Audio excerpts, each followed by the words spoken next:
Synthetic drug ਬਹੁਤ ਬੋਲਬਾਲਾ synthetic drug ਦਾ। Heroin ਜਿਹੜੀ ਆ ਉਹ ਬਹੁਤ ਮਹਿੰਗਾ ਨਸ਼ਾ, ਉਹਦਾ ਤੋੜ ਫਿਰ ਇਹਨਾਂ ਸਮਗਲਰਾਂ ਨੇ ਸਿੰਥੈਟਿਕ ਡਰੱਗ ਜਿਹੜੀਆਂ ਫਾਰਮਾਸਿਊਟੀਕਲ ਕੰਪਨੀਜ਼ ਨੇ ਉੱਥੋਂ ਜਿਹੜਾ ਲਿਕੁਇਡ ਆਉਂਦਾ ਉਹਨੂੰ ਇਹ ਮਿਕਸ ਕਰਕੇ ਉਹਦੇ ਨਾਲ ਸਿੰਥੈਟਿਕ ਡਰੱਗ ਵਗੈਰਾ ਤਿਆਰ ਕਰਦੇ ਨੇ। ਅਕਾਲੀ ਭਾਜਪਾ ਰਾਜ ਦੇ ਵੇਲੇ ਇਹ ਨਸ਼ਾਖੋਰੀ ਜਿਹੜੀ ਸੀਗੀ ਉਹ ਬਹੁਤ ਵੱਡੇ ਪੱਧਰ ਦੇ ਉੱਤੇ ਚਲੇਗੀ, ਕੋਈ ਇਹਨੂੰ ਠੱਲ ਨਾ ਪਾਈ ਗਈ। 4.5 ਸਾਲ ਲਾ ਕੇ ਕੈਪਟਨ ਅਮਰਿੰਦਰ ਸਿੰਘ ਹੁਰੀ ਹਾਈ ਕਮਾਂਡ ਵੱਲੋਂ ਹਟਾ ਦਿੱਤੇ ਗਏ, ਪਰ ਕੈਪਟਨ ਅਮਰਿੰਦਰ ਸਿੰਘ ਹੁਰੀ ਕੱਖ ਵੀ ਨਾ ਕਰ ਸਕੇ ਇਸ ਮਾਮਲੇ ਦੇ ਉੱਤੇ। ਹੁਣ ਤੋਂ ਲੈ ਕੇ ਅਦਾਲਤ ਦੇ ਵਿੱਚ ਸਜ਼ਾ ਦਿਵਾਉਣ ਤੱਕ ਦਾ ਕੰਮ STF ਦਾ ਹੋਊਗਾ। ਮਾਮਲਿਆਂ ਦੀ ਸੁਣਵਾਈ ਫਾਸਟ ਟਰੈਕ ਦੇ ਵਿੱਚ ਕਰਾਉਣ ਦੀ ਤਿਆਰੀ ਹੈ। ਸਰਕਾਰ ਨਸ਼ੇ ਦੀ ਟੈਸਟਿੰਗ ਸੰਬੰਧੀ ਲੈਬਸ ਦੇ ਵਿੱਚ ਸਟਾਫ ਤੇ ਸਾਇੰਟਿਸਟ ਵਧਾਉਣ ਜਾ ਰਹੀ ਹੈ। ਦੇਸ਼ ਦੇ ਵਿੱਚ ਅੰਗਰੇਜ਼ਾਂ ਦੇ ਵੇਲੇ ਤੋਂ ਚੱਲੇ ਆ ਰਹੇ ਦੇਸ਼ ਧਰੋਹ ਦੇ ਕਾਨੂੰਨ ਨੂੰ ਲੈ ਕੇ ਸੁਪਰੀਮ ਕੋਰਟ ਨੇ ਅੱਜ ਬੜਾ ਸਖਤ ਫੈਸਲਾ ਦੇ ਦਿੱਤਾ। ਜਿੰਨਾ ਇਹ ਫੈਸਲਾ ਸਖਤ ਹੈ, ਯਕੀਨ ਕਰਨਾ ਉਹਨਾਂ ਰਾਹਤ ਦੇਣ ਵਾਲਾ ਆਮ ਲੋਕਾਂ ਦੇ ਵਾਸਤੇ। ਕੇਂਦਰ ਦੀ ਸਰਕਾਰ ਨੇ ਇਸ ਮਾਮਲੇ 'ਚੋਂ ਬਚ ਕੇ ਨਿਕਲ ਜਾਣ ਦੀ ਪੂਰੀ ਕੋਸ਼ਿਸ਼ ਕੀਤੀ, ਇਹ ਕਹਿ ਕੇ ਪਹਿਲਾਂ ਤਾਂ ਕਿ ਜੀ ਜੇ ਕੋਈ ਦੇਸ਼ ਦੇ ਵਿਰੋਧ ਦੇ ਵਿੱਚ ਬੋਲਦਾ, ਦੇਸ਼ ਦੀ ਬਦਨਾਮੀ ਕਰਦਾ, ਦੇਸ਼ ਦੇ ਅਗੇਂਸਟ ਲਿਖਦਾ, ਉਹਨੂੰ ਦੰਡ ਤਾਂ ਦੇਣਾ ਜ਼ਰੂਰੀ ਹੈ। ਸੁਪਰੀਮ ਕੋਰਟ ਟਸ ਤੋਂ ਮਸ ਨਹੀਂ ਹੋਈ। ਜੇਲ੍ਹਾਂ ਦੇ ਵਿੱਚ ਬੰਦ ਜਿਹੜੇ ਵਿਅਕਤੀ ਨੇ ਉਹ ਜ਼ਮਾਨਤ ਦੇ ਵਾਸਤੇ ਅਪੀਲ ਕਰ ਸਕਦੇ ਆ। ਕਪਿਲ ਸਿੱਬਲ ਨੇ ਕੋਰਟ ਦੇ ਵਿੱਚ ਜਾਣਕਾਰੀ ਦਿੱਤੀ ਕਿ ਦੇਸ਼ ਧਰੋਹ ਕਾਨੂੰਨ ਦੇ ਤਹਿਤ ਦੇਸ਼ ਭਰ ਦੀਆਂ ਜੇਲ੍ਹਾਂ ਦੇ ਵਿੱਚ 13,000 ਲੋਕ ਅੱਜ ਤੱਕ ਬੰਦ ਨੇ।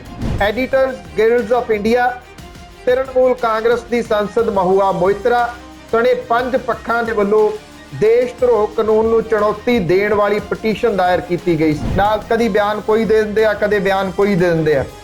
ਲੋਕਾਂ ਦੇ ਪੁੱਤ ਫੜ ਹੋ ਜਾਂਦੇ ਆ, ਫਸ ਜਾਂਦੇ ਆ, ਮੁੜ ਕੇ ਉਹਨਾਂ ਨੂੰ ਪੁੱਛਦਾ ਕੋਈ ਨਹੀਂਗਾ। ਮੋਹਾਲੀ ਦੇ ਵਿੱਚ ਹੋਇਆ ਹਮਲਾ ਕੀ ਆ, ਇਹਦੀ ਅਸਲ ਦੇ ਵਿੱਚ ਤਾਂ ਜਿੰਨੀ ਦੇਰ ਤੱਕ ਪੁਲਿਸ ਪੂਰਨ ਰੂਪ 'ਚ ਖੁਲਾਸਾ ਨਹੀਂ ਕਰਦੀ ਕਿ ਜਿਹੜੀ ਐਂਟੀ ਗੈਂਗਸਟਰ ਟਾਸਕ ਫੋਰਸ ਬਣਾਈ ਸੀਗੀ ਉਹਦੇ ਉੱਤੇ ਇਹ ਹਮਲਾ ਕੀਤਾ ਗਿਆ। ਸਵਾਲ ਜਿਹੜਾ ਸਭ ਤੋਂ ਵੱਡਾ ਇਹੀ ਆ ਕਿ ਜਿਹੜੇ ਪੰਜਾਬ ਨੂੰ ਵਸਣ ਨਹੀਂ ਦੇਣਾ ਚਾਹੁੰਦੇ ਉਹਨਾਂ ਲੋਕਾਂ ਦੇ ਵੱਲੋਂ ਕੀਤੀ ਗਈ ਇਹ ਸਾਜ਼ਿਸ਼ ਹੈ। ਅਨਨੋਨ ਬੰਦੇ ਦਾ ਕੋਈ ਜਵਾਬ ਨਾ ਦਿਓ, ਚਾਹੇ ਉਹ ਤੁਹਾਨੂੰ ਕਿਸੇ ਸੋਸ਼ਲ ਸਾਈਟ ਦੇ ਰਾਹੀਂ ਸੰਪਰਕ ਕਰਦਾ, ਚਾਹੇ WhatsApp ਦੇ ਰਾਹੀਂ ਤੁਹਾਨੂੰ ਸੰਪਰਕ ਕਰਦਾ ਤੇ ਚਾਹੇ ਟੈਕਸਟ ਮੈਸੇਜ ਦੇ ਰਾਹੀਂ ਕੋਈ ਸੰਪਰਕ ਕਰਦਾ, ਜਿਹਨੂੰ ਤੁਸੀਂ ਜਾਣਦੇ ਨਹੀਂ, ਉਹਦੇ ਨਾਲ ਕੋਈ ਇਸ ਤਰ੍ਹਾਂ ਦੀ ਡਿਸਕਸ਼ਨ ਨਾ ਕਰੋ ਜਿਹੜੀ ਕਿ ਸੂਬੇ ਦੇ ਨਾਲ ਰਿਲੇਟਡ ਹੋਵੇ, ਜਿਹੜੀ ਮੁਲਕ ਦੇ ਨਾਲ ਰਿਲੇਟਡ ਹੋਵੇ ਤੇ ਉਹ ਸੁਰੱਖਿਆ ਦੇ ਨਾਲ ਖਾਸ ਤੌਰ ਦੇ ਉੱਤੇ ਰਿਲੇਟਡ ਹੋਵੇ।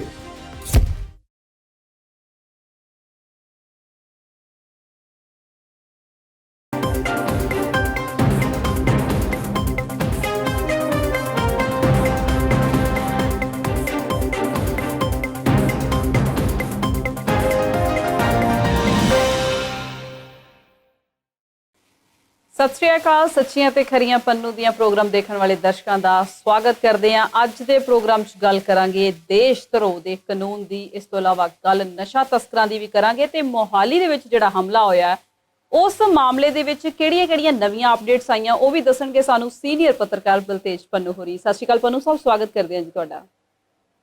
ਸਤਿ ਸ਼੍ਰੀ ਅਕਾਲ ਜੀ, ਧੰਨਵਾਦ ਜੀ, ਬਹੁਤ ਮਿਹਰਬਾਨੀ।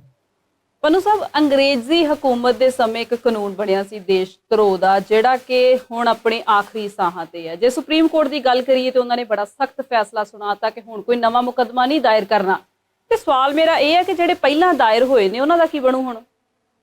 ਦੇਖੋ, ਇਹ ਤੁਹਾਡੀ ਗੱਲ ਠੀਕ ਹੈ ਕਿ ਅੰਗਰੇਜ਼ਾਂ ਦੇ ਵੇਲੇ ਦਾ ਬਣਿਆ ਹੋਇਆ ਇਹ ਕਾਨੂੰਨ 124A, ਪਹਿਲੀ ਤਾਂ ਗੱਲ ਮੈਂ ਇਹ ਸਮਝਦਾ ਜੀ ਕਿ ਇਹ ਐਪਰੀਸ਼ੀਏਟ ਕਰਨਾ ਚਾਹੀਦਾ ਉਹਨਾਂ ਲੋਕਾਂ ਨੂੰ ਜਿਨ੍ਹਾਂ ਨੇ ਇਹ ਪਟੀਸ਼ਨ ਦਾਇਰ ਕੀਤੀ।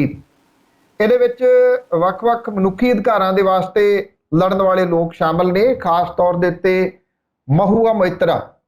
ਮੈਂ ਖੁਦ ਉਹਦਾ ਬਹੁਤ ਫੈਨ ਹਾਂ ਜੀ, ਇਸ ਪੱਖੋਂ ਕਿ ਜਿਹੜੇ ਹੋਮਵਰਕ ਕਰਕੇ ਲੋਕ ਆਉਂਦੇ ਆ ਪਾਰਲੀਮੈਂਟ ਦੇ ਵਿੱਚ, ਉਹਨਾਂ ਦੇ ਵਿੱਚੋਂ ਉਹ ਇੱਕ ਹੈ। ਬਹੁਤ ਵਧੀਆ ਉਹ ਸਪੀਕਰ ਆ ਔਰ ਕਿਆ ਬੋਲਡ ਉਹ ਬੋਲਦੀ ਆ ਵੱਖ-ਵੱਖ ਮੁੱਦਿਆਂ ਦੇ ਉੱਤੇ। ਉਹ ਵੀ ਇੱਕ ਪਟੀਸ਼ਨ ਕਰਤਾ ਸੀ। ਕੇਂਦਰ ਦੀ ਸਰਕਾਰ ਨੇ ਇਸ ਮਾਮਲੇ 'ਚੋਂ ਬਚ ਕੇ ਨਿਕਲ ਜਾਣ ਦੀ ਪੂਰੀ ਕੋਸ਼ਿਸ਼ ਕੀਤੀ, ਇਹ ਕਹਿ ਕੇ ਪਹਿਲਾਂ ਤਾਂ ਕਿ ਜੀ ਜੇ ਕੋਈ ਦੇਸ਼ ਦੇ ਵਿਰੋਧ ਦੇ ਵਿੱਚ ਬੋਲਦਾ, ਦੇਸ਼ ਦੀ ਬਦਨਾਮੀ ਕਰਦਾ, ਦੇਸ਼ ਦੇ ਅਗੇਂਸਟ ਲਿਖਦਾ, ਉਹਨੂੰ ਦੰਡ ਤਾਂ ਦੇਣਾ ਜ਼ਰੂਰੀ ਆ। ਸੁਪਰੀਮ ਕੋਰਟ ਟਸ ਤੋਂ ਮਸ ਨਹੀਂ ਹੋਈ। ਫਿਰ ਇੱਕ ਵਿਚਲਾ ਰਾਹ ਲੱਭਣ ਦੀ ਕੋਸ਼ਿਸ਼ ਕੀਤੀ ਸੈਂਟਰ ਦੀ ਸਰਕਾਰ ਨੇ, ਇਹ ਆਖਿਆ ਕਿ ਅਸੀਂ ਇਹਨੂੰ ਪ੍ਰੋਪਰ ਕਿਸੇ ਪਲੇਟਫਾਰਮ ਦੇ ਉੱਤੇ ਰੱਖਾਂਗੇ, ਉੱਥੇ ਅਸੀਂ ਜਾਣਾਂਗੇ ਕਿ ਇਹਦਾ ਤੋੜ ਕੀ ਹੋ ਸਕਦਾ ਤੇ ਇਹਦੇ ਵਿੱਚ ਚੇਂਜਸ ਕਿਹੜੀਆਂ ਹੋ ਸਕਦੀਆਂ ਨੇ। ਸੁਪਰੀਮ ਕੋਰਟ ਟਸ ਤੋਂ ਮਸ ਨਹੀਂ ਹੋਈ। ਸੁਪਰੀਮ ਕੋਰਟ ਨੇ ਲਗਾਤਾਰ ਇਹ ਸੁਣਵਾਈ ਜਾਰੀ ਰੱਖੀ। ਦੇਸ਼ ਦੇ ਵਿੱਚ ਅੰਗਰੇਜ਼ਾਂ ਦੇ ਵੇਲੇ ਤੋਂ ਚੱਲੇ ਆ ਰਹੇ ਦੇਸ਼ ਧਰੋਹ ਦੇ ਕਾਨੂੰਨ ਨੂੰ ਲੈ ਕੇ ਸੁਪਰੀਮ ਕੋਰਟ ਨੇ ਅੱਜ ਬੜਾ ਸਖਤ ਫੈਸਲਾ ਦੇ ਦਿੱਤਾ। ਜਿੰਨਾ ਇਹ ਫੈਸਲਾ ਸਖਤ ਹੈ, ਯਕੀਨ ਕਰਨਾ ਉਹਨਾਂ ਰਾਹਤ ਦੇਣ ਵਾਲਾ ਆਮ ਲੋਕਾਂ ਦੇ ਵਾਸਤੇ। ਕਾਨੂੰਨ ਦੀ ਕੋਈ ਧਾਰਾ ਜਿਹੜੀ ਆ ਉਹ ਗਲਤ ਨਹੀਂ ਹੋ ਸਕਦੀ, ਉਹਦਾ ਗਲਤ ਇਸਤੇਮਾਲ ਜਿਹੜਾ ਕੀਤਾ ਜਾਂਦਾ ਉਹ ਜ਼ਰੂਰ ਚਰਚਾ ਦਾ ਵਿਸ਼ਾ ਬਣਦਾ ਰਿਹਾ। ਅਦਾਲਤ ਨੇ ਹੁਕਮ ਦਿੱਤਾ ਕਿ ਅਜੇ ਤੱਕ ਆਈਪੀਸੀ ਦੀ ਧਾਰਾ 124A ਦੀ ਰੀ ਐਗਜ਼ਾਮਿਨ ਪ੍ਰੋਸੈਸ ਜਦੋਂ ਤੱਕ ਪੂਰਾ ਨਹੀਂ ਹੋ ਜਾਂਦਾ, ਕੋਈ ਨਵਾਂ ਮਾਮਲਾ ਇਹਦੇ ਤਹਿਤ ਦਰਜ ਨਾ ਕੀਤਾ ਜਾਵੇ। ਅਦਾਲਤ ਨੇ ਪਹਿਲਾਂ ਤੋਂ ਦਰਜ ਮਾਮਲਿਆਂ ਦੇ ਉੱਤੇ ਵੀ ਕਾਰਵਾਈ ਤੇ ਰੋਕ ਲਾਤੀ ਹੈ। ਇਸ ਧਾਰਾ ਦੇ ਤਹਿਤ ਜੇਲ੍ਹਾਂ ਦੇ ਵਿੱਚ ਬੰਦ ਜਿਹੜੇ ਵਿਅਕਤੀ ਨੇ ਉਹ ਜ਼ਮਾਨਤ ਦੇ ਵਾਸਤੇ ਅਪੀਲ ਕਰ ਸਕਦੇ ਆ। ਇਹ ਸਭ ਤੋਂ ਵੱਡੀ ਰਾਹਤ ਹੈ। ਸੁਪਰੀਮ ਕੋਰਟ ਨੇ ਕਿਹਾ ਕਿ ਅਸੀਂ ਉਮੀਦ ਕਰਦੇ ਹਾਂ ਕਿ ਸਰਕਾਰਾਂ FIR ਦਰਜ ਕਰਨ, ਜਾਂਚ ਜਾਰੀ ਰੱਖਣ ਜਾਂ ਆਈਪੀਸੀ ਦੀ ਧਾਰਾ 124A ਦੇ ਤਹਿਤ ਜਬਰਨ ਕੋਈ ਸਟੈਪ ਚੁੱਕਣ ਤੋਂ ਪਰਹੇਜ਼ ਕਰਨਗੀਆਂ। ਇਹ ਵੀ ਕਿਹਾ ਕਿ ਜਿਹੜੇ ਲੋਕ ਪਹਿਲਾਂ ਹੀ ਆਈਪੀਸੀ ਦੀ ਧਾਰਾ 124A ਦੇ ਤਹਿਤ ਬੁੱਕ ਨੇ, ਉਹ ਜੇਲ੍ਹ ਦੇ ਵਿੱਚ ਨੇ, ਜ਼ਮਾਨਤ ਦੇ ਵਾਸਤੇ ਉਹ ਸੰਬੰਧਿਤ ਅਦਾਲਤਾਂ ਤੱਕ ਪਹੁੰਚ ਕਰਨ, ਸੰਬੰਧਿਤ ਅਦਾਲਤਾਂ ਦਾ ਦਰਵਾਜ਼ਾ ਖੜਕਾਉਣ। ਕੇਂਦਰ ਸਰਕਾਰ ਨੇ 1870 ਦੇ ਵਿੱਚ ਬਣੇ 152 ਸਾਲ ਪੁਰਾਣੇ ਦੇਸ਼ ਧਰੋਹ ਆਈਪੀਸੀ ਦੀ ਧਾਰਾ 124 ਦੇ ਉੱਤੇ ਸੁਪਰੀਮ ਕੋਰਟ ਦੇ ਵਿੱਚ ਜਵਾਬ ਦਾਇਰ ਕੀਤਾ। ਇਸ ਤੋਂ ਬਾਅਦ ਕੋਰਟ ਨੇ ਕੇਂਦਰ ਨੂੰ ਇਸ ਕਾਨੂੰਨ ਦੇ ਉੱਤੇ ਦੁਬਾਰਾ ਤੋਂ ਵਿਚਾਰ ਕਰਨ ਦੇ ਜਿਹੜਾ ਹੁਕਮ ਸੀ ਉਹ ਦੇ ਦਿੱਤਾ। ਇਹ ਤੋਂ ਪਹਿਲਾਂ ਸਰਕਾਰ ਦੇ ਵੱਲੋਂ ਸੋਲਿਸਿਟਰ ਜਨਰਲ ਤੁਸ਼ਾਰ ਮਹਿਤਾ ਨੇ ਕਿਹਾ ਕਿ ਧਾਰਾ 124A ਦੇ ਉੱਤੇ ਰੋਕ ਨਾ ਲਾਈ ਜਾਵੇ। ਹਾਲਾਂਕਿ ਉਹਨਾਂ ਨੇ ਇਹ ਪ੍ਰਸਤਾਵ ਵੀ ਦਿੱਤਾ ਕਿ ਭਵਿੱਖ ਦੇ ਵਿੱਚ ਇਸ ਕਾਨੂੰਨ ਦੇ ਤਹਿਤ FIR ਪੁਲਿਸ ਦੇ ਸੀਨੀਅਰ ਅਧਿਕਾਰੀਆਂ ਦੀ ਜਾਂਚ ਤੇ ਸਹਿਮਤੀ ਤੋਂ ਬਾਅਦ ਦਰਜ ਕੀਤੀਆਂ ਜਾਣਗੀਆਂ। Chief justice of India NV Ramana, justice Suryakant Tripathi, justice Hima Kohli ਦੀ ਬੈਂਚ ਨੇ ਇਹ ਹੁਕਮ ਦਿੱਤਾ ਕਿ ਇਹਦੇ ਤੋਂ ਬਾਅਦ ਜੇ ਕੋਈ ਵੀ ਨਵਾਂ ਕੇਸ ਦਰਜ ਕੀਤਾ ਜਾਂਦਾ ਤਾਂ ਪੀੜਤ ਪੱਖ ਕੋਰਟ ਦਾ ਦਰਵਾਜ਼ਾ ਖੜਕਾ ਸਕਦਾ। ਹੇਠਲੀਆਂ ਅਦਾਲਤਾਂ ਨੂੰ ਅਪੀਲ ਹੈ ਕਿ ਉਹ ਆਦੇਸ਼ ਨੂੰ ਧਿਆਨ ਦੇ ਵਿੱਚ ਰੱਖਦਿਆਂ ਹੋਇਆਂ ਮੰਗੀ ਗਈ ਰਾਹਤ ਦੇ ਉੱਤੇ ਜਾਂਚ ਕਰਨ। ਕਪਿਲ ਸਿੱਬਲ ਨੇ ਕੋਰਟ ਦੇ ਵਿੱਚ ਜਾਣਕਾਰੀ ਦਿੱਤੀ ਕਿ ਦੇਸ਼ ਧਰੋਹ ਕਾਨੂੰਨ ਦੇ ਤਹਿਤ ਦੇਸ਼ ਭਰ ਦੀਆਂ ਜੇਲ੍ਹਾਂ ਦੇ ਵਿੱਚ 13,000 ਲੋਕ ਅੱਜ ਤੱਕ ਬੰਦ ਨੇ। 13,000 ਲੋਕ ਇਸ ਦੇਸ਼ ਧਰੋਹ ਦੀ ਧਾਰਾ ਦੇ ਤਹਿਤ। ਕੇਂਦਰ ਨੇ ਵੀ ਕਿਹਾ ਕਿ ਜਿੱਥੋਂ ਤੱਕ ਜਿਹੜੇ ਲੰਬੇ ਪਏ ਮਾਮਲਿਆਂ ਦਾ ਸਵਾਲ ਹੈ, ਸੰਬੰਧਿਤ ਅਦਾਲਤਾਂ ਨੂੰ ਦੋਸ਼ੀਆਂ ਦੀ ਜ਼ਮਾਨਤ ਦੇ ਉੱਤੇ ਤੁਰੰਤ ਵਿਚਾਰ ਕਰਨ ਦਾ ਨਿਰਦੇਸ਼ ਦਿੱਤਾ ਜਾਂਦਾ ਹੈ। ਦੇਸ਼ ਧਰੋਹ ਦੇ ਮਾਮਲਿਆਂ ਦੀਆਂ ਧਾਰਾਵਾਂ 124A ਦੇ ਨਾਲ ਜੁੜੀਆਂ 10 ਤੋਂ ਜ਼ਿਆਦਾ ਪਟੀਸ਼ਨਾਂ ਦੇ ਉੱਤੇ ਸੁਪਰੀਮ ਕੋਰਟ ਦੇ ਵਿੱਚ ਚੁਣੌਤੀ ਦਿੱਤੀ ਗਈ ਸੀ। ਕੇਂਦਰ ਦੀ ਸਰਕਾਰ ਨੇ ਜਿਹੜਾ ਇਸ ਅਪਰਾਧ ਨੂੰ ਦਰਜ ਹੋਣ ਤੋਂ ਕਿਹਾ ਕਿ ਰੋਕਿਆ ਨਹੀਂ ਜਾ ਸਕਦਾ। ਕਾਨੂੰਨ ਦੇ ਪ੍ਰਭਾਵ ਦੇ ਉੱਤੇ ਰੋਕ ਲਾਉਣਾ ਸਹੀ ਨਹੀਂ ਹੋ ਸਕਦਾ। ਇਸ ਕਰਕੇ ਜਾਂਚ ਲਈ ਇੱਕ ਜ਼ਿੰਮੇਵਾਰ ਅਧਿਕਾਰੀ ਹੋਣਾ ਚਾਹੀਦਾ। ਮਾਮਲਾ ਤਾਂ ਹੀ ਦਰਜ ਹੋਵੇ ਜਦੋਂ ਕਾਨੂੰਨ ਦੇ ਤਹਿਤ ਇਹ ਹੋਵੇ। ਜਿਹੜੇ ਸੋਲਿਸਿਟਰ ਜਨਰਲ ਨੇ ਤੁਸ਼ਾਰ ਮਹਿਤਾ ਨੇ ਇਹ ਗੱਲ ਕਹੀ ਕਿ ਦੇਸ਼ ਧਰੋਹ ਦੇ ਵਿੱਚ ਲੰਬੇ ਮਾਮਲਿਆਂ ਦੀ ਗੰਭੀਰਤਾ ਦਾ ਪਤਾ ਨਹੀਂ ਹੈ, ਇਸ ਕਰਕੇ ਸ਼ਾਇਦ ਅੱਤਵਾਦੀ ਜਾਂ ਮਨੀ ਲਾਂਡਰਿੰਗ ਦਾ ਐਂਗਲ ਹੈ। ਕੋਰਟ ਦੇ ਵਿੱਚ ਵਿਚਾਰ ਅਧੀਨ ਹੈ, ਅਸੀਂ ਉਹਨਾਂ ਫੈਸਲਿਆਂ ਦੇ ਉੱਤੇ ਸਾਨੂੰ ਇੰਤਜ਼ਾਰ ਕਰਨਾ ਚਾਹੀਦਾ। ਕੇਂਦਰ ਨੇ ਇਹ ਵੀ ਦਲੀਲ ਦਿੱਤੀ ਕਿ ਕੋਰਟ ਦੇ ਵਿੱਚ ਸੰਵਿਧਾਨ ਪੀਠ ਵੱਲੋਂ ਬਰਕਰਾਰ ਰੱਖੇ ਗਏ ਦੇਸ਼ ਧਰੋਹ ਦੇ ਜਿਹੜੇ ਇਹਦੇ ਵਿੱਚ ਕਲੌਜ਼ ਨੇ ਉਹਨਾਂ ਦੇ ਉੱਤੇ ਰੋਕ ਲਾਉਣ ਦੇ ਲਈ ਆਦੇਸ਼ ਦੇਣਾ ਸਹੀ ਤਰੀਕਾ ਨਹੀਂ ਹੋ ਸਕਦਾ। Editors guilds of India, Trinamool Congress ਦੀ ਸੰਸਦ ਮਹੁਆ ਮੋਇਤਰਾ ਸਣੇ 5 ਪੱਖਾਂ ਦੇ ਵੱਲੋਂ ਦੇਸ਼ ਧਰੋਹ ਕਾਨੂੰਨ ਨੂੰ ਚੁਣੌਤੀ ਦੇਣ ਵਾਲੀ ਪਟੀਸ਼ਨ ਦਾਇਰ ਕੀਤੀ ਗਈ ਸੀ। ਮਾਮਲੇ ਦੇ ਵਿੱਚ ਪਟੀਸ਼ਨ ਕਰਤਾਵਾਂ ਦਾ ਕਹਿਣਾ ਹੈ ਕਿ ਅੱਜ ਦੇ ਵੇਲੇ ਦੇ ਵਿੱਚ ਇਸ ਕਾਨੂੰਨ ਦੀ ਜ਼ਰੂਰਤ ਨਹੀਂ ਹੈ। ਇਸ ਮਾਮਲੇ ਦੀ ਸੁਣਵਾਈ chief justice of India NV ਰਮन्ना ਦੀ ਪ੍ਰਧਾਨਗੀ ਵਾਲੀ 3 ਜੱਜਾਂ ਦੀ ਬੈਂਚ ਕਰ ਰਹੀ ਹੈ। ਇਹਦੇ ਵਿੱਚ ਜਸਟਿਸ ਸੂਰਿਆਕਾਂਤ ਤ੍ਰਿਪਾਠੀ, ਜਸਟਿਸ ਹਿਮਾ ਕੋਹਲੀ ਜਿਹੜੇ ਉਹ ਸ਼ਾਮਲ ਨੇ।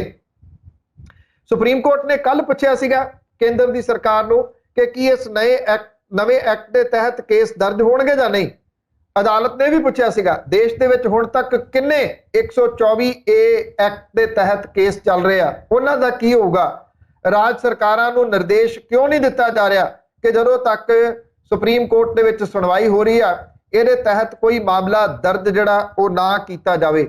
ਸੈਂਟਰ ਦੀ ਸਰਕਾਰ ਦੀ ਆਨਾਕਾਨੀ ਜਿਹੜੀ ਉਹ ਸੁਪਰੀਮ ਕੋਰਟ ਦੇ ਵੱਲੋਂ ਇਸ ਫੈਸਲਾ ਦੇਣ ਨੂੰ ਰੋਕ ਨਹੀਂ ਸਕੀ।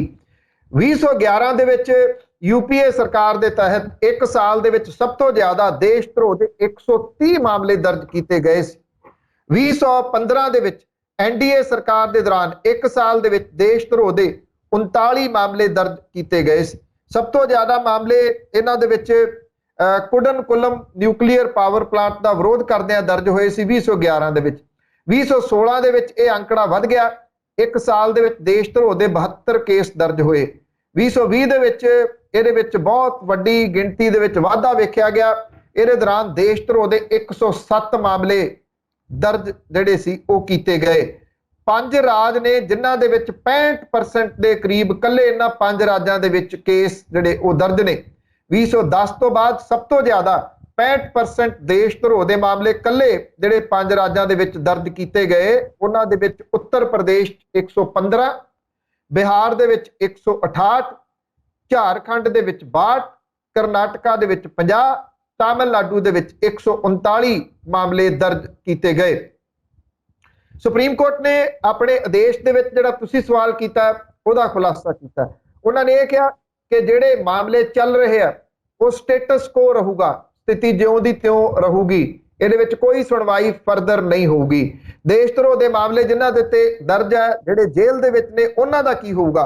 ਇਹਦੇ ਸੰਬੰਧੀ ਇਹ ਕਿਹਾ ਗਿਆ ਕਿ ਦੇਸ਼ ਧਰੋਹ ਦੇ ਤਹਿਤ ਜਿਹੜੇ ਮਾਮਲੇ ਪਹਿਲਾਂ ਤੋਂ ਦਰਜ ਨੇ ਜਾਂ ਜਿਹੜੇ ਲੋਕ ਪਹਿਲਾਂ ਤੋਂ ਜੇਲ੍ਹ ਦੇ ਵਿੱਚ ਨੇ, ਅਜਿਹੇ ਲੋਕਾਂ ਦੇ ਉੱਤੇ ਕਾਨੂੰਨ ਦੇ ਦਾਇਰੇ ਦੇ ਵਿੱਚ ਆਪਣੀ ਉਹ ਪਟੀਸ਼ਨ ਦਾਇਰ ਕਰ ਸਕਦੇ ਜ਼ਮਾਨਤ ਦੇ ਵਾਸਤੇ। ਇਹ ਵੀ ਕਿਹਾ ਗਿਆ ਕਿ ਦੇਸ਼ ਧਰੋਹ ਦੇ ਤਹਿਤ ਮਾਮਲਿਆਂ ਨੂੰ ਲੈ ਕੇ ਅਦਾਲਤ ਨੇ ਕੇਂਦਰ ਨੂੰ ਜ਼ਰੂਰੀ ਦਿਸ਼ਾ ਨਿਰਦੇਸ਼ ਜਾਰੀ ਕਰਨ ਨੂੰ ਕਿਹਾ ਤਾਂ ਕਿ ਜਦੋਂ ਤੱਕ ਸੁਣਵਾਈ ਹੋ ਰਹੀ ਆ ਉਦੋਂ ਤੱਕ ਦੇਸ਼ ਧਰੋਹ ਦੇ ਤਹਿਤ ਨਵੇਂ ਕੇਸ ਦਰਜ ਨਾ ਕੀਤੇ ਜਾਣ। ਇੰਡੀਅਨ ਪੀਨਲ ਕੋਡ ਮਤਲਬ ਕਿ IPC ਦੀ ਧਾਰਾ 124A ਦੇ ਤਹਿਤ ਜੇ ਕੋਈ ਵਿਅਕਤੀ ਰਾਸ਼ਟਰੀ ਚਿੰਨ੍ਹ, ਸੰਵਿਧਾਨ ਦਾ ਅਪਮਾਨ ਜਾਂ ਉਹਨੂੰ ਨੀਵਾਂ ਵਿਖਾਉਣ ਦੀ ਕੋਸ਼ਿਸ਼ ਕਰਦਾ, ਸਰਕਾਰ ਵਿਰੋਧੀ ਸਮੱਗਰੀ ਲਿਖਦਾ, ਬੋਲਦਾ, ਉਹਦੇ ਖਿਲਾਫ 124A ਦੇ ਤਹਿਤ ਸੈਡੀਸ਼ਨ ਦੀ ਧਾਰਾ ਜਿਹੜੀ ਕਹੀ ਜਾਂਦੀ ਆ ਦੇਸ਼ ਧਰੋਹ ਦਾ ਕੇਸ ਦਰਜ ਹੋ ਸਕਦਾ ਹੈ। ਇਸ ਤੋਂ ਇਲਾਵਾ ਕੋਈ ਭਾਸ਼ਣ ਜਾਂ ਦੇਸ਼ ਦੇ ਸਰਕਾਰ ਦੇ ਖਿਲਾਫ ਨਫ਼ਰਤ ਜਾਂ ਅਸੰਤੋਸ਼ ਭੜਕਾਉਣ ਦਾ ਯਤਨ ਕਰਦਾ ਉਹਦੇ ਉੱਤੇ ਵੀ ਦੇਸ਼ ਧਰੋਹ ਦੀ ਧਾਰਾ ਲਾਗੂ ਹੁੰਦੀ ਆ। ਜੇ ਕੋਈ ਵਿਅਕਤੀ ਦੇਸ਼ ਵਿਰੋਧੀ ਸੰਗਠਨਾਂ ਦੇ ਨਾਲ ਜਾਣੇ ਅਣਜਾਣੇ ਦੇ ਵਿੱਚ ਸੰਬੰਧ ਰੱਖਦਾ ਜਾਂ ਉਹਨਾਂ ਨੂੰ ਸਹਿਯੋਗ ਦਿੰਦਾ ਉਹਦੇ ਉੱਤੇ ਵੀ ਦੇਸ਼ ਧਰੋਹ ਦੀ ਧਾਰਾ ਲਾਗੂ ਹੁੰਦੀ ਆ। ਇਹ ਕਾਨੂੰਨ ਬ੍ਰਿਟਿਸ਼ ਰਾਜ ਦੇ ਵਿੱਚ ਅੰਗਰੇਜ਼ਾਂ ਦੇ ਵੇਲੇ 1870 ਦੇ ਵਿੱਚ ਬਣਿਆ ਸੀ। ਸੈਕਸ਼ਨ 124A ਨੂੰ ਥਾਮਸ ਮੈਕਾਲੇ ਨੇ ਡਰਾਫਟ ਕੀਤਾ, ਜਿਨੇ ਭਾਰਤ ਦੇ ਵਿੱਚ ਅੰਗਰੇਜ਼ੀ ਸਿੱਖਿਆ ਲਿਆਉਣ ਦਾ ਜਿਹਦੇ ਉੱਤੇ ਇਹ ਜਾਂਦਾ ਕਿ ਉਹਨੇ ਲਿਆਂਦਾ। ਇਹਦਾ ਸਭ ਤੋਂ ਪਹਿਲਾ ਇਸਤੇਮਾਲ ਅੰਗਰੇਜ਼ਾਂ ਨੇ 1897 ਦੇ ਵਿੱਚ ਸੁਤੰਤਰਤਾ ਸੈਨਾਨੀ ਬਾਲ ਗੰਗਾਧਰ ਤਿਲਕ ਦੇ ਖਿਲਾਫ ਕੀਤਾ। ਦੇਸ਼ ਧਰੋਹ ਦੇ ਮਾਮਲਿਆਂ ਦੇ ਵਿੱਚ ਦੋਸ਼ੀ ਪਾਏ ਜਾਣ ਵਾਲੇ ਨੂੰ 3 ਸਾਲ ਤੋਂ ਲੈ ਕੇ ਉਮਰ ਭਰ ਦੀ ਜਿਹੜੀ ਸਜ਼ਾ ਹੈ ਉਮਰ ਕੈਦ ਤੱਕ ਹੋ ਸਕਦੀ ਹੈ। ਐਡਾ ਇਹ ਸਖਤ ਕਾਨੂੰਨ ਸੀਗਾ। ਪਿਛਲੇ 5 ਸਾਲਾਂ ਦੇ ਵਿੱਚ 559 ਲੋਕ ਇਸ ਤਹਿਤ ਗ੍ਰਿਫਤਾਰ ਕੀਤੇ ਗਏ। 14 ਤੋਂ ਲੈ ਕੇ 19 ਦੇ ਵਿੱਚ 559 ਲੋਕਾਂ ਨੂੰ ਦੇਸ਼ ਧਰੋਹ ਦੇ ਮਾਮਲਿਆਂ ਦੇ ਵਿੱਚ ਗ੍ਰਿਫਤਾਰ ਕੀਤਾ ਗਿਆ। ਪਰ ਇਹਦਾ ਇੱਕ ਪੱਖ ਹੋਰ ਹੈ ਕਿ ਸਿਰਫ 10 ਸੀਗੇ ਜਿਨ੍ਹਾਂ ਨੂੰ ਦੋਸ਼ੀ ਠਹਿਰਾਇਆ ਜਾ ਸਕਿਆ। ਹੁਣ ਜਿਹੜੀ ਅਗਲੀ ਸੁਣਵਾਈ ਹੈ ਜੀ ਉਹ ਛੁੱਟੀਆਂ ਤੋਂ ਬਾਅਦ ਜੁਲਾਈ ਮਹੀਨੇ ਦੇ ਵਿੱਚ ਹੋਊਗੀ। ਇਹ ਮੈਂ ਫੇਰ ਕਹੂੰਗਾ ਜਿੰਨੀ ਇਹਦੇ ਉੱਤੇ ਸੁਪਰੀਮ ਕੋਰਟ ਸਖਤ ਰਹੀ ਉਨਾ ਹੀ ਇਹਦਾ ਮੁਲਕ ਪੱਧਰ ਦੇ ਉੱਤੇ ਸਵਾਗਤ ਹੋ ਰਿਹਾ ਸੁਪਰੀਮ ਕੋਰਟ ਦੇ ਇਸ ਫੈਸਲੇ ਦਾ। ਅਗਲੀ ਗੱਲ ਕਰਦੇ ਹਾਂ ਜੀ ਪੰਜਾਬ ਦੀ ਸਿਆਸਤ ਦੀ, ਪਰ ਇੱਕ ਛੋਟੇ ਜਿਹੇ ਬ੍ਰੇਕ ਤੋਂ ਬਾਅਦ। ਬ੍ਰੇਕ ਤੋਂ ਬਾਅਦ ਸੱਚੀਆਂ ਤੇ ਖਰੀਆਂ ਪੰਨੂ ਦੀਆਂ ਦੇਖਣ ਵਾਲੇ ਦਰਸ਼ਕਾਂ ਦਾ ਇੱਕ ਵਾਰ ਫਿਰ ਤੋਂ ਸਵਾਗਤ ਕਰਦੇ ਹਾਂ। ਪੰਨੂ ਸਾਹਿਬ, ਬੀਤੇ ਕੱਲ ਵੀ ਅਸੀਂ ਗੱਲ ਕੀਤੀ ਸੀ ਮੋਹਾਲੀ ਦੇ ਵਿੱਚ ਜਿਹੜਾ ਹਮਲਾ ਹੋਇਆ, ਤੇ ਅੱਜ ਫਿਰ ਉਸੇ ਮੁੱਦੇ ਤੇ ਦੁਬਾਰਾ ਗੱਲ ਕਰਨਾ ਚਾਹਾਂਗੇ।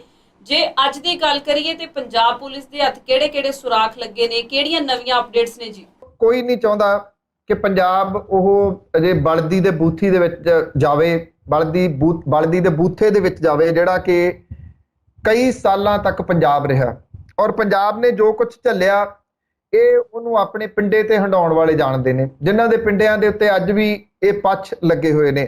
ਸੋਸ਼ਲ ਮੀਡੀਆ ਦੇ ਉੱਤੇ ਕੁਝ ਵੀ ਲਿਖ ਦੇਣਾ, ਬਾਹਰ ਬਹਿ ਕੇ ਜਿੱਥੇ ਆਪਣੇ ਬੱਚੇ ਚੰਗੀ ਜਗ੍ਹਾ ਦੇ ਉੱਤੇ ਸੈਟਲ ਕੀਤੇ ਹੋਏ ਆ, ਕਰਾਏ ਹੋਏ ਆ, ਲੋਕਾਂ ਦੇ ਪੁੱਤਾਂ ਨੂੰ ਜਿਹੜਾ ਇਹ ਕਹਿਣਾ ਕਿ ਚੜ੍ਹ ਜਾ ਪੁੱਤ ਸੂਲੀ ਤੇ ਕਰਤਾਰ ਭਲੀ ਕਰੂਗਾ, ਇਹ ਉਹ ਲੋਕ ਨੇ ਜਿਹੜੇ ਅੱਗ ਲਾ ਕੇ ਉਹ ਡੱਬੂ ਰੂੜੀਆਂ ਤੇ ਵਾਲੇ ਜਿਹੜੇ ਹੁੰਦੇ ਨੇ ਨਾਲ, ਕਦੀ ਬਿਆਨ ਕੋਈ ਦੇ ਦਿੰਦੇ ਆ, ਕਦੇ ਬਿਆਨ ਕੋਈ ਦੇ ਦਿੰਦੇ ਆ।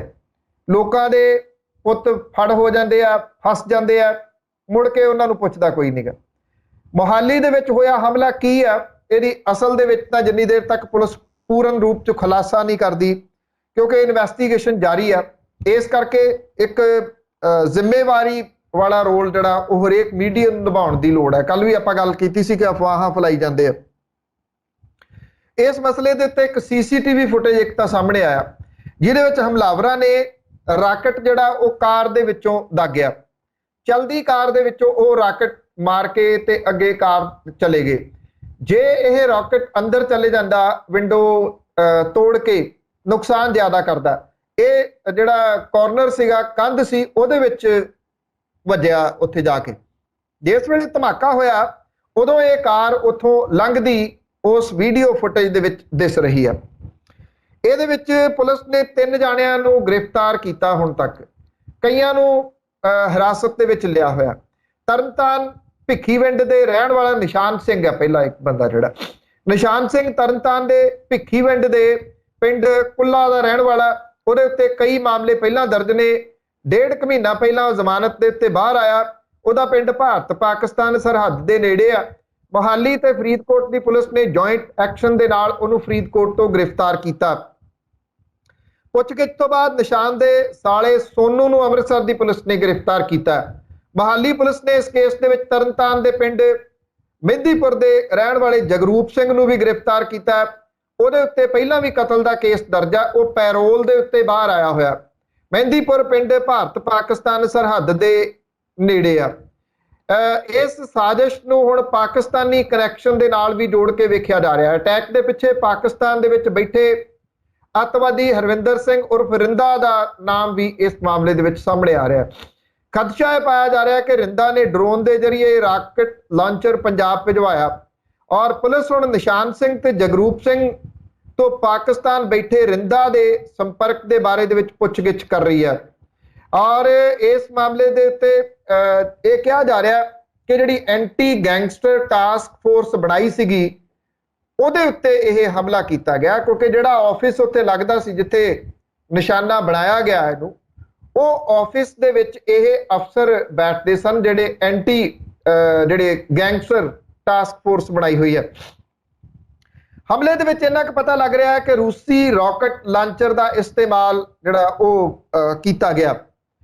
ਔਰ ਲੁਧਿਆਣਾ ਕੋਰਟ ਦੇ ਵਿੱਚ ਜਿਹੜਾ ਬਲਾਸਟ ਹੋਇਆ ਸੀਗਾ ਉਹਦੇ ਨਾਲ ਵੀ ਇਹਨੂੰ ਜੋੜ ਕੇ ਦੇਖਿਆ ਜਾ ਰਿਹਾ ਕਿ ਕੀ ਬਲਾਸਟ ਦੇ ਵਾਸਤੇ ਵਰਤੀ ਗਈ ਸਮੱਗਰੀ ਉਹੀ ਆ।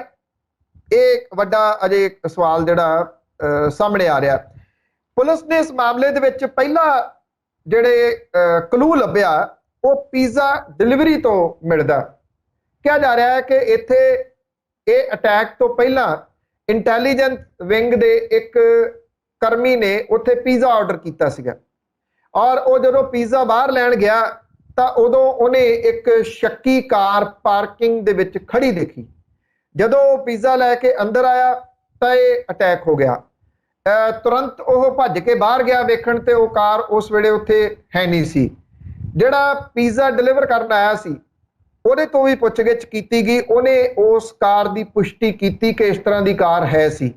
ਪਰ ਇਹਦੇ ਵਿੱਚ ਹੁਣ ਇੱਕ ਪੱਖ ਹੋਰ ਇਹ ਆ ਜਾਂਦਾ ਕਿ ਜਿਹੜੀ CCTV ਕੈਮਰੇ ਦੇ ਵਿੱਚ ਕਾਰ ਹੈ ਉਹ ਚਲਦੀ ਦਿਖਾਈ ਗਈ ਹੈ। ਕੀ ਇਹ ਉਹੀ ਕਾਰ ਹੈ ਜਿਹਨੇ ਕਿ ਉਦੋਂ ਤੋੜ ਲਿਆ ਉਸ ਕਾਰ ਨੂੰ ਔਰ ਤੁਰੇ ਜਾਂਦੇ ਨੇ ਜਿਹੜਾ ਨਿਸ਼ਾਨਾ ਸੀ ਉਹ ਲਾ ਕੇ ਇਹ ਰਾਕਟ ਮਾਰਿਆ।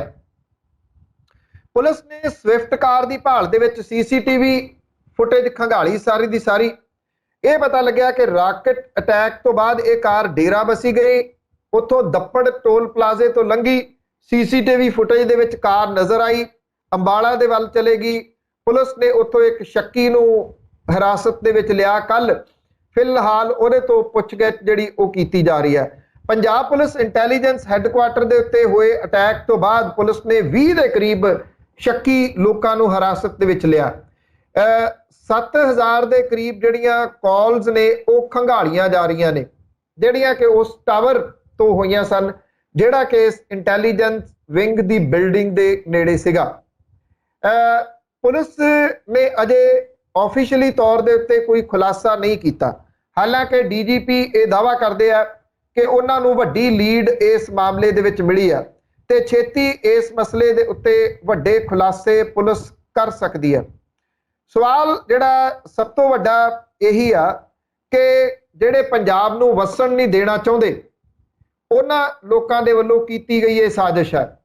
ਔਰ ਇਹਦਾ ਇੱਕ ਪਾਰਟ ਜਿਹੜਾ ਉਹ ਸੈਂਸਿਟਿਵ ਇਹ ਆ ਕਿ ਜਿਹੜੇ ਵੈਬ ਚੈਨਲਸ ਨੇ ਉਹਨਾਂ ਦੇ ਵਿੱਚ ਜਿਹੜੀ ਕਵਰੇਜ ਹੈ ਉਹਦੀ ਸੈਂਸਿਟਿਵਿਟੀ ਦਿਸ ਨਹੀਂ ਰਹੀ, ਉਹਦੀ ਸੈਂਸਿਟਿਵਿਟੀ ਨਜ਼ਰ ਨਹੀਂ ਆ ਰਹੀ ਜਿਹੜੀ ਕਿ ਆਉਣੀ ਚਾਹੀਦੀ ਹੈ।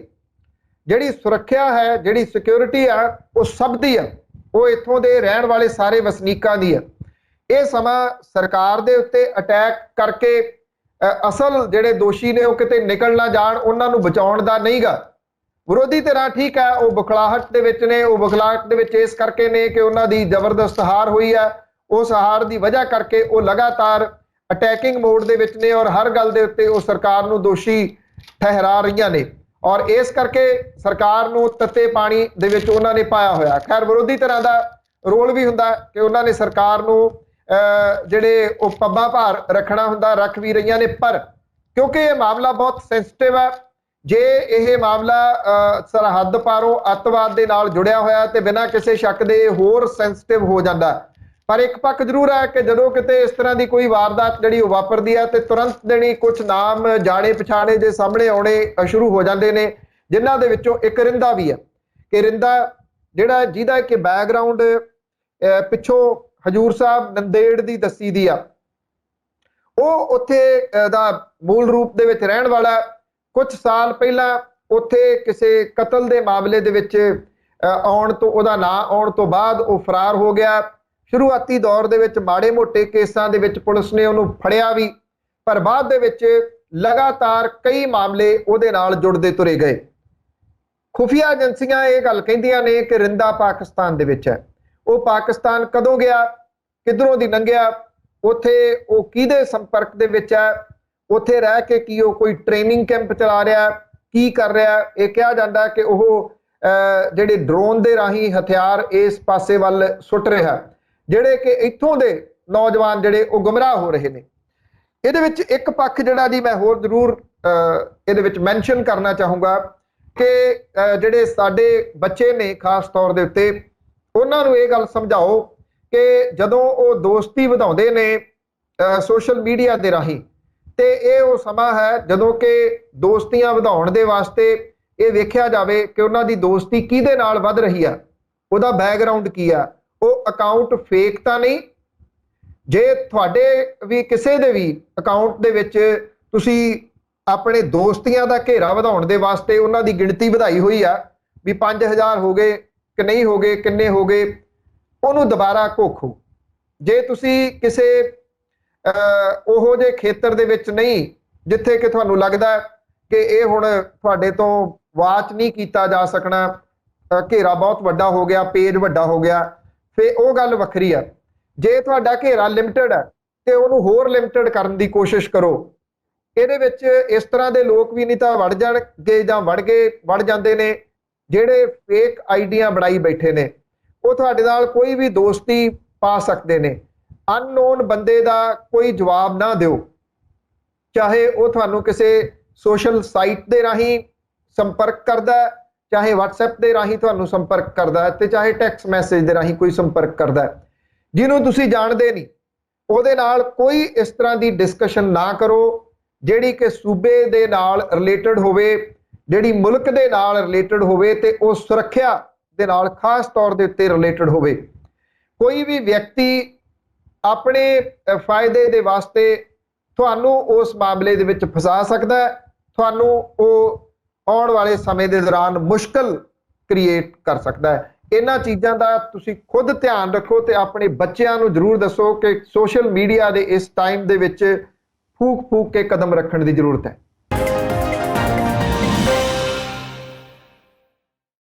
ਬ੍ਰੇਕ ਤੋਂ ਬਾਅਦ ਸੱਚੀਆਂ ਤੇ ਖਰੀਆਂ ਪੰਨੂ ਦੀਆਂ ਦੇਖਣ ਵਾਲੇ ਦਰਸ਼ਕਾਂ ਦਾ ਇੱਕ ਵਾਰ ਫਿਰ ਤੋਂ ਸਵਾਗਤ ਕਰਦੇ ਹਾਂ। ਪੰਨੂ ਸਾਹਿਬ, ਅਸੀਂ ਅਕਸਰ ਹੀ ਪ੍ਰੋਗਰਾਮ ਦੇ ਵਿੱਚ ਨਸ਼ਿਆਂ ਨੂੰ ਨਕੇਲ ਪਾਉਣ ਦੀ ਗੱਲ ਕਰਦੇ ਹਾਂ ਤੇ ਤੁਸੀਂ ਸਾਨੂੰ ਕੱਲ ਪਰਸੋਂ ਵਾਲੇ ਪ੍ਰੋਗਰਾਮ 'ਚ ਵੀ ਦੱਸਿਆ ਸੀ 3 ਹਿੱਸਿਆਂ 'ਚ ਤੁਸੀਂ ਕੈਟੇਗਰਾਈਜ਼ਡ ਕੀਤਾ ਸੀ ਕਿ ਵੱਡੇ ਸਮਗਲਰਾਂ ਨੂੰ ਵੀ ਛੱਡ ਦਿਓ, ਉਦੋਂ ਥੱਲੇ ਵਾਲੀਆਂ ਮੱਛੀਆਂ ਵੀ ਛੱਡ ਦਿਓ ਤੇ ਜਿਹੜੇ ਥੱਲੇ ਪਰਚੂਨ 'ਚ ਨਸ਼ਾ ਵੇਚਦੇ ਉਹਨਾਂ ਨੂੰ ਫੜ ਲਿਓ। ਤੁਹਾਡੇ ਕਹਿਣ ਦਾ ਭਾਵ ਸੀ ਕਿ ਚੋਰ ਨੂੰ ਨਾ ਫੜੋ, ਉਹਦੀ ਮਾਂ ਨੂੰ ਫੜ ਲਓ। ਪਰ ਅੱਜ ਗੱਲ ਮੈਂ ਪੰਜਾਬ ਸਰਕਾਰ ਦੀ ਕਰਨਾ ਚਾਹੁੰਦੀ ਹਾਂ। ਜੇ ਸਰਕਾਰ ਦੀ ਕਾਰਗੁਜ਼ਾਰੀ ਦੇਖਣੀ ਹੋਵੇ ਤੇ ਸਰਕਾਰ ਨਸ਼ਿਆਂ ਨੂੰ ਨਕੇਲ ਪਾਉਣ ਲਈ ਕੀ ਕੁਝ ਕਰ ਰਹੀ ਹੈ? ਦੇਖੋ, ਇੱਕ ਤਾਂ ਜਿਹੜੀਆਂ ਓਵਰਡੋਜ਼ ਦੇ ਨਾਲ ਮੌਤਾਂ ਨੇ ਉਹ ਫਿਰ ਇੱਕ ਵਾਰੀ ਬਹੁਤ ਵਧੀਆਂ ਨੇ ਔਰ ਲਗਭਗ ਹਰ ਰੋਜ਼ ਇੱਕ ਮੌਤ ਓਵਰਡੋਜ਼ ਦੇ ਨਾਲ ਹੋ ਰਹੀ ਹੈ। ਕਈ ਵਾਰੀ ਦਿਨ ਦੇ ਵਿੱਚ 2 ਮੌਤਾਂ ਵੀ ਹੋਣ ਦੀ ਖਬਰ ਆਉਂਦੀ ਹੈ। ਐਵਰੇਜ ਤੁਸੀਂ ਲਾ ਕੇ ਚੱਲੋ ਕਿ ਇੱਕ ਮੌਤ ਰੋਜ਼ ਹੋ ਰਹੀ ਹੈ। ਖਤਰਨਾਕ ਹੈ। ਓਵਰਡੋਜ਼ ਕਿਉਂ ਹੋ ਰਹੇ ਨੇ? ਕਿਉਂਕਿ ਸਿੰਥੈਟਿਕ ਡਰੱਗ ਬਹੁਤ ਬੋਲਬਾਲਾ ਸਿੰਥੈਟਿਕ ਡਰੱਗ ਦਾ ਹੈਰੋਇਨ ਜਿਹੜੀ ਆ ਉਹ ਬਹੁਤ ਮਹਿੰਗਾ ਨਸ਼ਾ। ਉਹਦਾ ਤੋੜ ਫਿਰ ਇਹਨਾਂ ਸਮਗਲਰਾਂ ਨੇ ਸਿੰਥੈਟਿਕ ਡਰੱਗ ਜਿਹੜੀਆਂ ਫਾਰਮਾਸਿਊਟੀਕਲ ਕੰਪਨੀਜ਼ ਨੇ ਉੱਥੋਂ ਜਿਹੜਾ ਲਿਕੁਇਡ ਆਉਂਦਾ ਉਹਨੂੰ ਇਹ ਮਿਕਸ ਕਰਕੇ ਉਹਦੇ ਨਾਲ ਸਿੰਥੈਟਿਕ ਡਰੱਗ ਵਗੈਰਾ ਤਿਆਰ ਕਰਦੇ ਨੇ। ਉਹਦੇ ਨਾਲ ਬਹੁਤੇ ਲੋਕ ਮਰ ਰਹੇ ਨੇ। ਮਰ ਦੂਜੇ ਨਸ਼ੇ ਨਾਲ ਵੀ, ਇਹ ਨਹੀਂ ਆ ਕਿ ਹੈਰੋਇਨ ਦੇ ਨਾਲ ਮਰਦੇ ਨੇਗੇ, ਹੈਰੋਇਨ ਦੇ ਨਾਲ ਵੀ ਮਰਦੇ ਨੇ। ਉਹ ਤਾਂ ਦਿਨ ਗਿਣਨੇ ਸ਼ੁਰੂ ਹੋ ਜਾਣੇ ਚਾਹੀਦੇ ਨੇ ਜਦੋਂ ਕੋਈ ਇਸ ਨਸ਼ੇ ਦੇ ਉੱਤੇ ਲੱਗਦਾ। ਇਹ ਮਾਮਲਾ ਅੱਜ ਦਾ ਨਹੀਂਗਾ, ਮਾਮਲਾ ਪੁਰਾਣਾ। ਅਕਾਲੀ ਭਾਜਪਾ ਰਾਜ ਦੇ ਵੇਲੇ ਇਹ ਨਸ਼ਾਖੋਰੀ ਜਿਹੜੀ ਸੀਗੀ ਉਹ ਬਹੁਤ ਵੱਡੇ ਪੱਧਰ ਦੇ ਉੱਤੇ ਚਲੇਗੀ। ਕੋਈ ਇਹਨੂੰ ਠੱਲ ਨਾ ਪਾਈ ਗਈ, ਬਲਕਿ ਵੱਡੇ ਵੱਡੇ ਨਾਮ ਇਹਦੇ ਵਿੱਚ ਸ਼ਮੂਲੀਅਤ ਵਾਲੇ ਸਾਹਮਣੇ ਆਉਂਦੇ ਰਹੇ। ਕੈਪਟਨ ਅਮਰਿੰਦਰ ਸਿੰਘ ਹੋਰਾਂ ਦੀ 17 ਵਾਲੀ ਜਿਹੜੀ ਸਰਕਾਰ ਸੀਗੀ ਉਹ ਇਸੇ ਚੀਜ਼ ਨੂੰ ਬਣਾ ਕੇ ਸਾਹਮਣੇ ਆਈ ਸੀ ਕਿ ਅਸੀਂ ਰਾਜ ਦੇ ਵਿੱਚੋਂ ਨਸ਼ਾ ਖਤਮ ਕਰਾਂਗੇ 4 ਹਫ਼ਤਿਆਂ ਦੇ ਵਿੱਚ। 4.5 ਸਾਲ ਲਾ ਕੇ ਕੈਪਟਨ ਅਮਰਿੰਦਰ ਸਿੰਘ ਹੋਰੀ ਹਾਈ ਕਮਾਂਡ ਵੱਲੋਂ ਹਟਾ ਦਿੱਤੇ ਗਏ, ਪਰ ਕੈਪਟਨ ਅਮਰਿੰਦਰ ਸਿੰਘ ਹੋਰੀ ਕੱਖ ਵੀ ਨਾ ਕਰ ਸਕੇ ਇਸ ਮਾਮਲੇ ਦੇ ਉੱਤੇ। ਮੈਂ ਪਹਿਲਾਂ ਵੀ ਇੱਕ ਦਿਨ ਜ਼ਿਕਰ ਕੀਤਾ ਸੀ ਕਿ ਚਿੱਟੇ ਦੇ ਵਿਰੋਧ 'ਚ ਕਾਲਾ ਹਫ਼ਤਾ ਅਸੀਂ ਉਦੋਂ ਮਨਾਇਆ ਸੀਗਾ ਔਰ ਪੂਰੇ ਪੰਜਾਬ ਨੇ ਉਹਨੂੰ ਹੁੰਗਾਰਾ ਦਿੱਤਾ ਸੀ। ਸਰਕਾਰ ਦੀਆਂ ਜੜ੍ਹਾਂ ਤੱਕ ਇੱਕ ਵਾਰੀ ਹਿੱਲ ਗਈਆਂ ਸੀ। ਸਰਕਾਰ ਨੂੰ ਉਦੋਂ ਵੀ ਸੁਝਾਅ ਦਿੱਤੇ ਸੀਗੇ ਕਿ ਕਿਵੇਂ ਇਹ ਨਸ਼ਾ ਕੰਟਰੋਲ ਹੋ ਸਕਦਾ। ਹੁਣ ਪੰਜਾਬ ਸਰਕਾਰ ਨੇ ਜਿਹੜਾ ਨਸ਼ਾ ਤਸਕਰਾਂ ਦੇ ਉੱਤੇ ਨਕੇਲ ਕੱਸਣ ਦੇ ਵਾਸਤੇ ਕੁਝ ਵਿਉਂਤਬੰਦੀ ਕੀਤੀ ਆ। ਜਿਹੜੀ STF ਹੈ ਇਹਨੂੰ ਦੁਬਾਰਾ ਤੋਂ ਇਹਦਾ ਪੁਨਰਗਠਨ ਕੀਤਾ ਜਾ ਰਿਹਾ।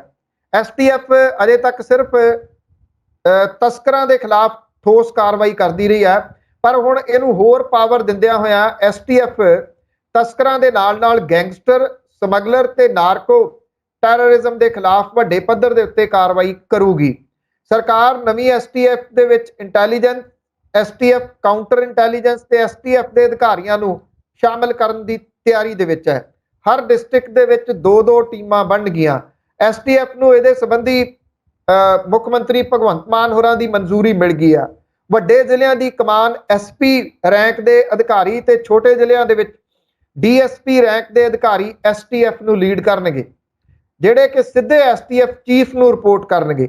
ਕਮਰਸ਼ੀਅਲ ਕੁਆਂਟੀਟੀ ਦੇ ਮਾਮਲਿਆਂ ਦੇ ਵਿੱਚ 90 ਦਿਨਾਂ ਦੇ ਵਿੱਚ ਚਲਾਨ ਪੇਸ਼ ਕਰਨਾ ਹੋਊਗਾ, ਵਰਨਾ ਸਰਕਾਰ ਡਿਸਮਿਸ ਕਰਨ ਵਰਗੀ ਠੋਸ ਕਾਰਵਾਈ ਕਰੂਗੀ। ਜੇ ਦੋਸ਼ੀ ਬਰੀ ਹੋ ਜਾਂਦਾ ਤਾਂ ਇਹਦੇ ਵਾਸਤੇ IO ਨੂੰ ਜ਼ਿੰਮੇਵਾਰ ਮੰਨਿਆ ਜਾਊਗਾ। ਇਹ ਬਹੁਤ ਅਹਿਮ ਪੁਆਇੰਟ ਹੈ, ਬਹੁਤ ਅਹਿਮ ਪੁਆਇੰਟ ਹੈ ਇਹ। ਉਹ ਜਿਹੜਾ ਕਿਉਂਕਿ IO ਜਿਹੜਾ ਉਹਨੇ ਸ਼ੁਰੂਆਤੀ ਦੌਰ ਤੋਂ ਲੈ ਕੇ ਫੜਨ ਤੋਂ ਲੈ ਕੇ ਅਦਾਲਤ ਤੱਕ ਦਾ ਚਲਾਨ ਪੇਸ਼ ਕਰਨ ਦੀ ਉਹਦੀ ਰਿਸਪੌਂਸਿਬਿਲਿਟੀ ਹੈ। ਜੇ ਦੋਸ਼ੀ ਬਰੀ ਹੁੰਦਾ ਤੇ IO ਇਹਦਾ ਜ਼ਿੰਮੇਵਾਰ ਮੰਨਿਆ ਜਾਊਗਾ।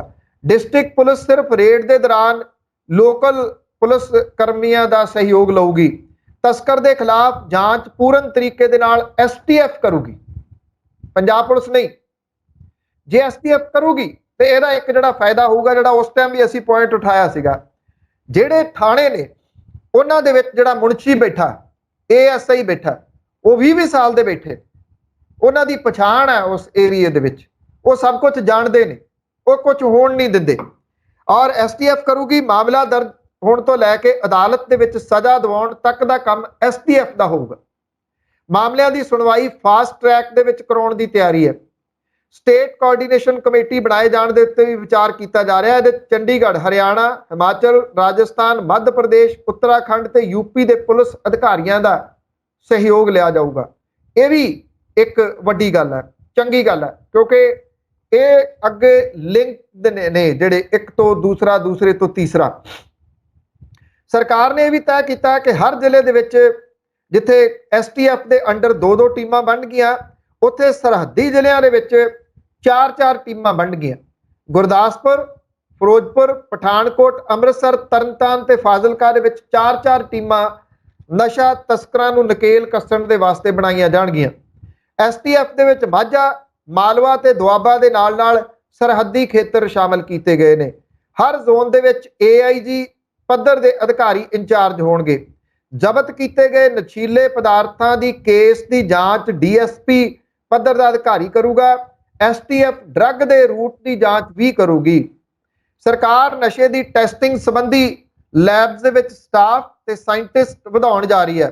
ਹਰ 2 ਹਫ਼ਤੇ ਦੇ ਵਿੱਚ ਹੋਣ ਵਾਲੀ ਮੀਟਿੰਗ ਦੇ ਵਿੱਚ ਇੰਟੈਲੀਜੈਂਸ, STF, ਕਾਊਂਟਰ ਇੰਟੈਲੀਜੈਂਸ ਤੇ STF ਦੇ ਅਧਿਕਾਰੀ ਸ਼ਾਮਲ ਹੋਣਗੇ।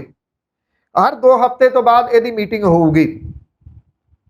ਆਈ ਥਿੰਕ ਇਹ ਜਿਹੜੀਆਂ ਕੁਝ ਚੇਂਜਸ ਕੀਤੀਆਂ ਗਈਆਂ ਨੇ ਇਹ ਬਹੁਤ ਸਹੀ ਨੇ। ਉਹ ਇਸ ਕਰਕੇ ਸਹੀ ਨੇ ਕਿ ਜਦੋਂ STF ਕਰੂਗੀ ਜਾਂ ਅੱਗੇ ਕੀ ਕੀਤਾ ਜਾਂਦਾ, ਸੁੱਟ ਦਿੱਤੀ ਜਾਂਦੀ, ਜਵਾਬਦੇਹੀ ਕਿਸੇ ਦੀ ਹੈ ਨਹੀਂ। STF ਜਿਹੜੀ ਆ ਉਹ ਪੰਜਾਬ ਪੁਲਿਸ ਤੇ ਸੁੱਟ ਦਿੰਦੀ, ਪੰਜਾਬ ਪੁਲਿਸ STF ਤੇ ਸੁੱਟ ਦਿੰਦੀ ਹੈ। ਹੁਣ ਜਵਾਬਦੇਹੀ ਜਿਹੜੀ ਆ ਉਹ STF ਦੇ ਅਫਸਰਾਂ ਦੀ ਹੋਊਗੀ। ਪੰਜਾਬ ਪੁਲਿਸ ਇਹਦੇ ਵਿੱਚ ਸ਼ਮੂਲੀਅਤ ਉਹਦੀ ਸਿਰਫ ਇਹ ਹੋਊਗੀ ਕਿ STF ਨੂੰ ਜਦੋਂ ਲੋੜ ਪੈਂਦੀ ਆ ਤੇ ਉਹਦੇ ਤੋਂ ਫੋਰਸ ਲੈ ਸਕਣਗੇ ਛਾਪੇਮਾਰੀ ਦੇ ਵਾਸਤੇ। ਅਦਰਵਾਈਜ਼ ਸਿੱਧੇ ਰੂਪ ਦੇ ਵਿੱਚ ਇਹ STF ਦੇ ਅੰਡਰ ਆ ਗਿਆ। ਅਜੇ ਇਹ ਕੀਤਾ ਨੀਗਾ, ਪਰ ਇਹ ਹੋ ਜਾਣਾ ਚਾਹੀਦਾ ਕਿ STF ਜਿਹੜੀ ਹੈ ਉਹ ਮੁੱਖ ਮੰਤਰੀ ਦੇ ਅੰਡਰ ਹੋਵੇ। ਉਹਦੀ ਜਵਾਬਦੇਹੀ DGP ਨੂੰ ਨਾ ਹੋਵੇ ਜੇ ਇਹਦੇ ਉੱਤੇ ਕੰਟਰੋਲ ਕਰਨਾ। ਜੇ ਮੁੱਖ ਮੰਤਰੀ ਨੂੰ ਇਹਦੀ ਸਿੱਧੀ ਜਵਾਬਦੇਹੀ ਹੋਊਗੀ ਤੇ STF ਦੇ ਜਿਹੜਾ ਆਫੀਸਰ ਹੈ, STF ਹੈਡ ਹੈ, ਉਹਦੇ ਮਨ ਦੇ ਅੰਦਰ ਇੱਕ ਡਰ ਰਹੂਗਾ ਕਿ ਮੇਰੀ ਜਵਾਬਦੇਹੀ ਮੁੱਖ ਮੰਤਰੀ ਤੱਕ ਹੈ। ਜਿਹੜੀ 15 ਦਿਨਾਂ ਦੇ ਵਿੱਚ ਮੀਟਿੰਗ ਹੋਣੀ ਆ, ਹਰ 15 ਦਿਨਾਂ ਤੋਂ ਬਾਅਦ ਰਿਵਿਊ ਜਿਹੜਾ ਹੋਣਾ, ਉਹਦੀ ਪ੍ਰਧਾਨਗੀ ਮੁੱਖ ਮੰਤਰੀ ਤੋਂ ਘੱਟ ਕੋਈ ਹੋਰ ਨਾ ਕਰੇ ਔਰ ਉਹਦੇ ਵਿੱਚ ਰਿਵਿਊ ਕੀਤਾ ਜਾਵੇ ਕਿ ਪਿਛਲੇ 15 ਦਿਨਾਂ ਦੇ ਵਿੱਚ ਕਿੰਨੇ ਬੰਦੇ ਫੜੇ ਗਏ, ਉਹਨਾਂ ਦੇ ਕੋਲੋਂ ਕਿੰਨਾ ਸਮਾਨ ਫੜਿਆ ਗਿਆ, ਅੱਗੋਂ ਉਹਨਾਂ ਦੀਆਂ ਕਿੰਨੀਆਂ ਗ੍ਰਿਫਤਾਰੀਆਂ ਹੋਈਆਂ ਔਰ ਉਹਨਾਂ ਦੇ ਉੱਤੇ ਧਾਰਾਵਾਂ ਜਿਹੜੀਆਂ ਕਿੰਨੀਆਂ ਲਾਈਆਂ ਗਈਆਂ ਤੇ 15 ਦਿਨਾਂ ਦੇ ਵਿੱਚ ਇਨਵੈਸਟੀਗੇਸ਼ਨ ਕਿਸ ਜਗ੍ਹਾ ਤੱਕ ਪਹੁੰਚੀ।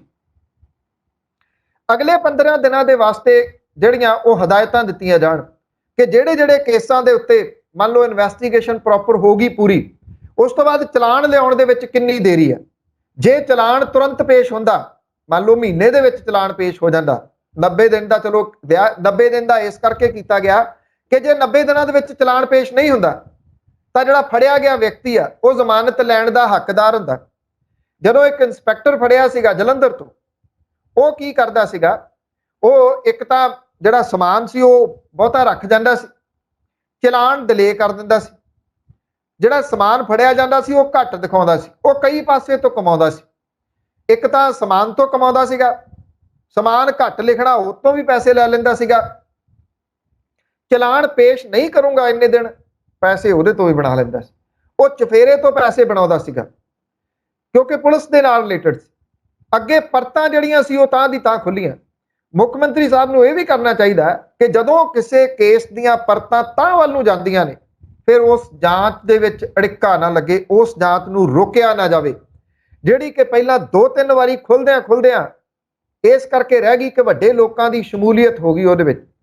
ਚਾਹੇ ਉਹ ਇੰਸਪੈਕਟਰ ਜਿਹੜਾ ਇਹ ਫੜਿਆ ਸੀ ਉਹ ਜੇਲ੍ਹ 'ਚ ਆ ਜਾਏ, ਉਹਦੀ ਜਾਂਚ ਜਿਹੜੀ ਸੀ ਉਹ ਇੱਕ SSP ਤੱਕ ਚਲੇਗੀ ਜਿਹੜਾ ਮੋਗੇ ਲੱਗਿਆ ਹੁੰਦਾ ਸੀ। ਔਰ ਹੈਰਾਨਗੀ ਦੀ ਗੱਲ ਇਹ ਸੀ ਕਿ ਉਹ ਦੁਬਾਰਾ ਫਿਰ ਜੌਬ ਦੇ ਵਿੱਚ ਹੈ। ਔਰ ਦੂਜੀ ਜਦੋਂ ਰਾਣੋ ਪਿੰਡ ਵਾਲਾ ਸਾਬਕਾ ਸਰਪੰਚ ਗੁਰਦੀਪ ਫੜਿਆ ਗਿਆ, ਉਹਦੀ ਵੀ ਜਾਂਚ ਦੇ ਦਾਇਰੇ ਬਹੁਤ ਉੱਪਰ ਤੱਕ ਚਲੇ ਗਏ ਸਨ, ਪਰ ਉੱਥੇ ਰੋਕ ਲਏ ਗਏ। ਕਿਉਂ ਰੋਕੇ ਗਏ? ਇਹ ਭੇਦ ਹੈ, ਰੁਕਣੇ ਨਹੀਂ ਚਾਹੀਦੇ, ਇਹ ਉੱਪਰ ਵੱਲ ਨੂੰ ਜਾਣੇ ਜਿਹੜੇ ਉਹ ਚਾਹੀਦੇ ਨੇ। ਮੈਂ ਫੇਰ ਕਹੂੰਗਾ ਕਿ ਇੱਕ 3 ਲੇਅਰਾਂ ਨੇ ਤੇ ਇੱਕ ਟਰਾਈਐਂਗਲ ਜਿਹੜਾ ਗੱਠਜੋੜ ਹੈ, ਇਹ ਦੋਨਾਂ ਦੇ ਉੱਤੇ ਬਰਾਬਰ ਦੇ ਸਮੇਂ ਦੇ ਉੱਤੇ ਕੰਮ ਕਰਨਾ ਪਊਗਾ। ਇੰਪੋਸੀਬਲ ਕੁਝ ਨਹੀਂਗਾ, ਕੁਝ ਵੀ ਇੰਪੋਸੀਬਲ ਨਹੀਂ ਹੁੰਦਾ। ਇਹ ਲੱਕ ਤੋੜਿਆ ਜਾ ਸਕਦਾ ਵਾਕਿਆ ਹੀ 4 ਹਫ਼ਤਿਆਂ 'ਚ ਤਾਂ ਨਹੀਂ, 4 ਮਹੀਨਿਆਂ ਦੇ ਵਿੱਚ ਨਤੀਜੇ ਇਹਦੇ ਚੰਗੇ ਆ ਸਕਦੇ ਆ। 4 ਮਹੀਨਿਆਂ ਦੇ ਵਿੱਚ ਜੇ STF ਚਾਹੇ। ਜਦੋਂ ਹੁਣ STF ਦੀ ਜਿਹੜੀ ਆ ਉਹ ਸਿੱਧੀ ਜਵਾਬਦੇਹੀ ਹੋਊਗੀ ਤਾਂ ਇਹਦੇ ਨਤੀਜੇ ਤੁਹਾਨੂੰ ਦਿਸਣਗੇ।